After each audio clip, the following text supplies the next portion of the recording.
Hello, Mr. Chairman, honorable members of the House, the distinguished Controller General of Corrections, Chairman EFCC, very senior colleagues, distinguished ladies and gentlemen, good evening. My name is Michael Benson Anogwa, Deputy Controller of Corrections and the officer in charge, Medium Security Custodial Facility in Kirikiri, Lagos. I stand here to defend that Idris Okuneye Olarewaju was interred into the Nigerian Correctional Facility Medium Security Custodial Center in Lagos on the 12th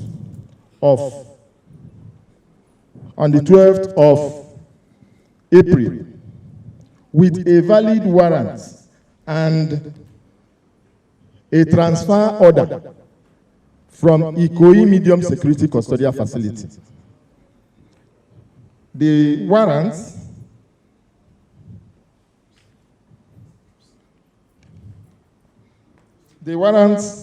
was endorsed to me by the Deputy Controller of Corrections in charge Ikoyi facility on the same day of his conviction.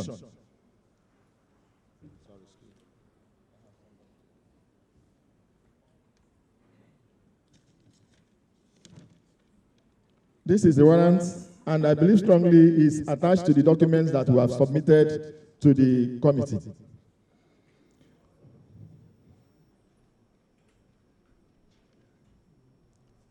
The biometrics of Idris Okuneye Olarewaju was taken the next day because the time he came was around 10:30 p.m. So we could not do the biometrics on that day. So we did the biometrics on the 13th of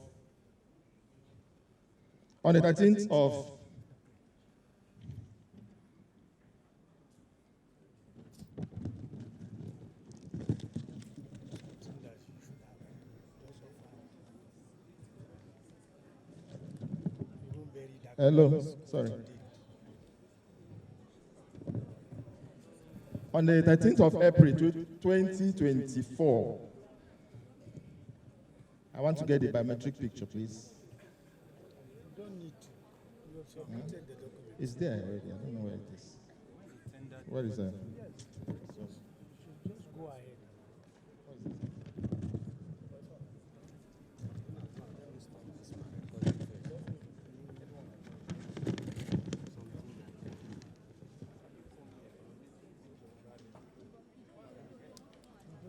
Give me the biometrics.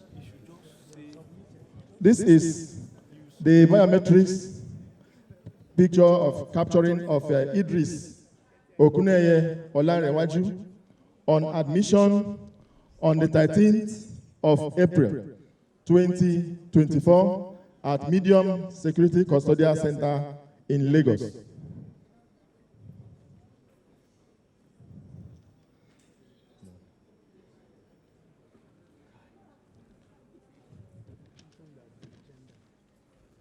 During the time that he spent at Medium, because Idris spent 10 days at Medium facility in Lagos.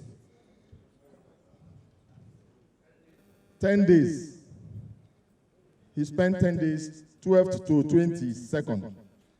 Idris Okuneye Olarewaju, refusing to eat prisons or corrections ration, decided to apply for self-feeding. Self-feeding is approved in our laws. And this is a photocopy of the approval application for self-feeding where he nominated. I'll get the original for you. The original is also here.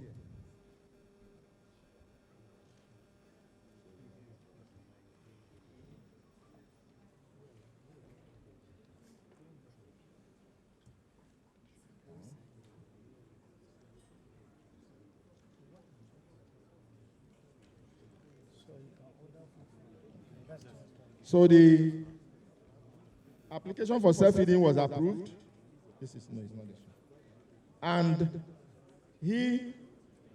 he, Idris Okuneye, had nominated 2 persons that will bring in his food to the facility within the period he was there. The persons he nominated were Okuneye Idris, Okuneye Abiola, and Moji Okuneye. Okuneye Abiola and Moji Okuneye.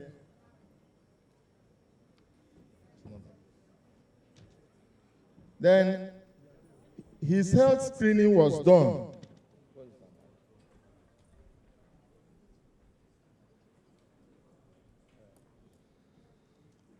During the admission, we discovered that Idris had a peculiar features that can not allow us put him in a general apartment.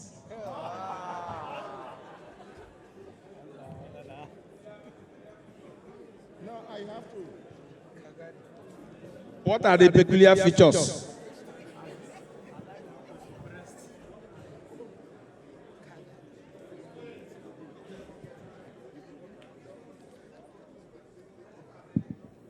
Features, please. Idris Okuneye Olarewaju, though male, had some female features like a breast. He has a breast. Yes. This is the original of the medical examination done by the facility's medical practitioner, a qualified doctor, Dr. Ifeoma Opaloba. In this, the admission board had to enter into a meeting to discuss on the best practices and the best way to manage him. Then we arrived at the conclusion that we have to put him in a protective custody, which we did. And he spent his time at Medium, the 10 days, in our P Ward Room 2. P Ward Room 2 of the facility. And alone in that particular room. Why we did that is that because we have to abide by the international best practices and according to our laws. If you look at the Correction Act, Chapter 2A, 21A, you find out that we have to abide by the international human rights as approved by United Nations. And because of the United Nations Act, that's Chapter 2(1)A of the Corrections Act, and also Chapter 13 of the Corrections Act, 1A, I to V. 1A, I to V. Is section 13, 1A, I to V, where we have to look at certain features of an inmate before we use a particular management style. Corrections management is not done on social media. It's not done on the pages of the newspaper. It is a professional job done by well-trained officers for corrections management. And everybody, notwithstanding that our laws maybe have not actually recognized the issue of someone being a transgender, but we have to protect him. His rights are sacrosanct. His rights is important for us to protect. And that is why we don't have to, if we throw him into a general cell, before the next morning they'll bring out a dead body. Because there are a lot of people there who are convicted and are standing trial for rape and even sodomy. So we cannot allow that. If we had allowed that to happen, the same public that are clapping for VDM and Bobrisky today will begin to cast aspersions on the Nigerian Correctional Service for not managing Bobrisky well.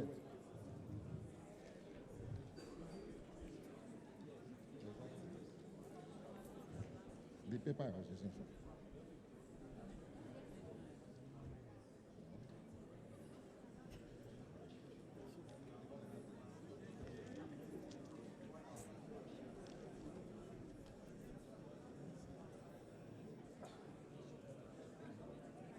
Okay, let me use it. Just leave it, since I can't see it.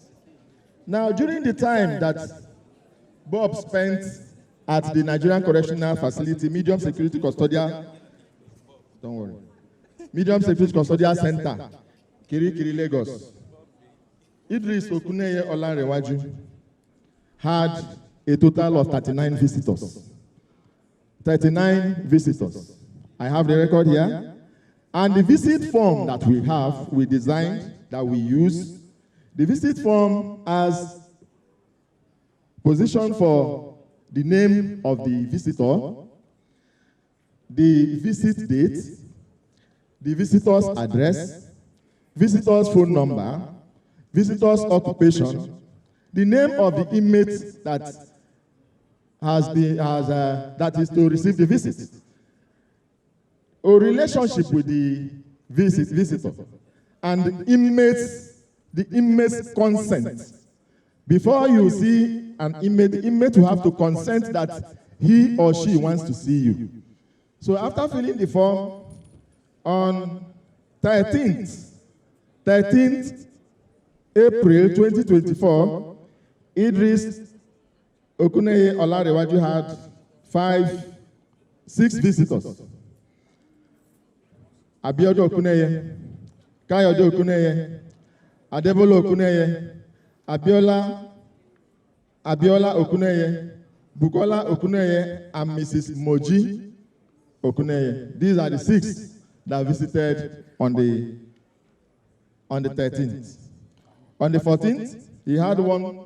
On the 12th of April 2024, at about 15:30 hours, I got a call from the Deputy Controller of Correction in charge of Ikoyi Medium Security Custodial Center that Idris Okuneye Olanrewaju, popularly known as Bobrisky, have been sentenced at Federal High Court, Ikoyi, and that they were on their way to Ikoyi Custodial Center with a large crowd.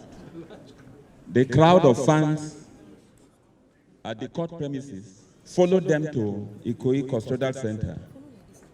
And it was such that the facility, Ikoyi being in the center of the town, sandwiched by urbanization, the traffic jam, the gridlock within that Ikoyi axis got up to Falomo, and inmates that were returning from court could not have access to our facility.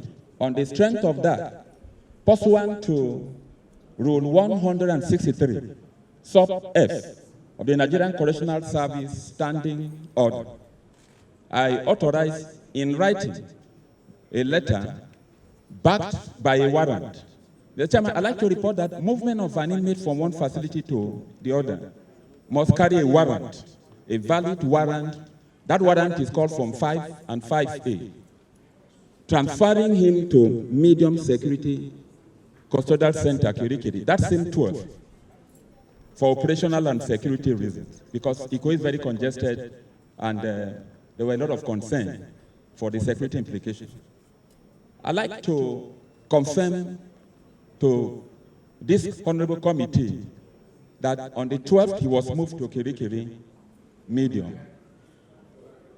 That same 12, he spent about 3-4 hours in Ikoyi. He got to Kirikiri and he was admitted. He stayed in Kirikiri Medium for barely 10 days.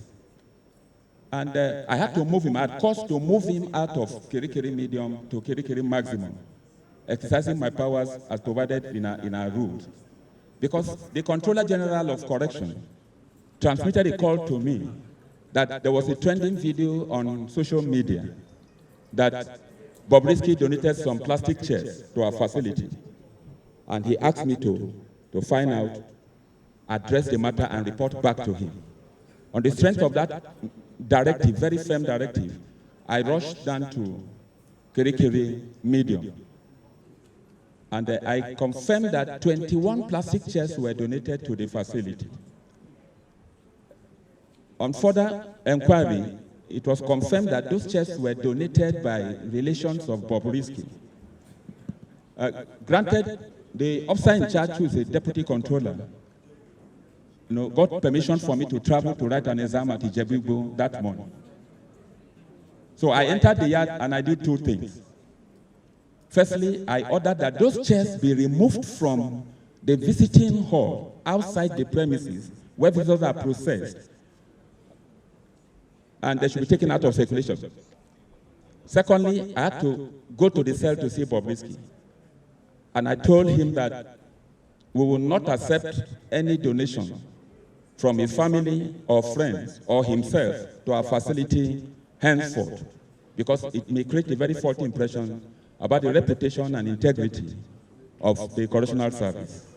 Secondly, I effected his transfer. I ordered his immediate transfer from medium to maximum. How was he transferred? Did you carry him in your private vehicle to the maximum, or did you not? I followed them to maximum. The vehicle we use in transferring, because of the urgency. Where was he? Was he in your vehicle, or was he in the official vehicle of your district? He was in my official vehicle, the operational Hilux, because courts were in session and the other operational vehicles, because of the seriousness of the matter, I had to, the courts the inmates have gone to court with other vehicles. Is it official vehicle or your private vehicle? Operational vehicle. I have a flag car, the staff car with the flag, but I went to that facility since it was operational with an operational Hilux, official operational Hilux. I ordered the staff officer in Kirikiri Medium. Normally, if you are transferring an inmate with a letter and the transfer warrant, there must be an escort. All the proper documentation were done for him to be transferred, the gate, the record office, and everything that has to do with his transfer, is available. He has been tendered. Have you submitted those things? It's been tendered. It's been tendered. Okay. It's been tendered. So on the 22nd, we moved under my supervision because the Control General was monitoring the development. We had to move him to maximum. He stayed in maximum from 22nd of April to the 5th of August, when he was discharged from lawful custody upon expiration of his prison term. And with profound respect, Mr. Chairman, I'd like to clarify the issue of keeping Bobrisky in a single cell. Bobrisky stayed in P Ward. P Ward has a capacity of 240. 240. He stayed in room 2. There are many single cells in that place. And it's the standard practice in the correctional service to classify it. We saw in Bobrisky a special case, special in the sense that he's a transgender, and allow him to stay in the general cell with other inmates could create a bigger problem. Firstly, he could be bullied, he could be violated, and it would be a major problem for us. And it's important to tell this committee that Bobrisky was not the only person staying in single cell. There are many inmates staying in single cell. We have a very important case we manage again. The same week Bobrisky came to Kirikiri Medium, we admitted, I have the warrant here, we admitted another inmate from a certain part of the country, a trailer driver, and he is a hermaphrodite. Our men in Kirikiri Medium were very dutiful and professional, and they were able to search, and they detected that he's a hermaphrodite. He had the male organ, and he had the female organ. That inmate stayed in Kirikiri Medium from April to September. He just discharged from our facility. A trailer driver, and the charge is for stealing. He appeared before a magistrate court and they remanded him. And the deputy controller in charge did a professional job alongside his team, and they kept that inmate in a single cell. We kept the inmate in a single cell, because if we don't do that, there is classification of inmates in every facility. And the inmate is, the same inmate could not, an indigent inmate, he could not get a lawyer. the deputy controller in charge medium security custodial center would firm approval for me, got a legal representative to help that indigent inmate and approach the magistrate. He personally went to court to see the magistrate until the inmate was discharged from the facility. This is the letter he wrote and the warrant of that inmate, who is the hermaphrodite. The chairman, we never took Bobrisky out of our facility. We never took Bobrisky out of our facility from the 12th of April to the 5th of August. In fact, even when there was a need for medical attention, because I got very firm instruction from the Controller General that we should do our work professionally because of the reputation of the service. There was, at the point there was a need for reference. By our regulations, the controller, only the controller can give approval for an inmate to be taken, giving referral to another hospital. But I never gave any approval for Bobrisky even to get medical assistance outside. We have a clinic in Maximum, a doctors there and a medical team managed him until he left. He never left the facility. I say on oath, he served in a facility. Were you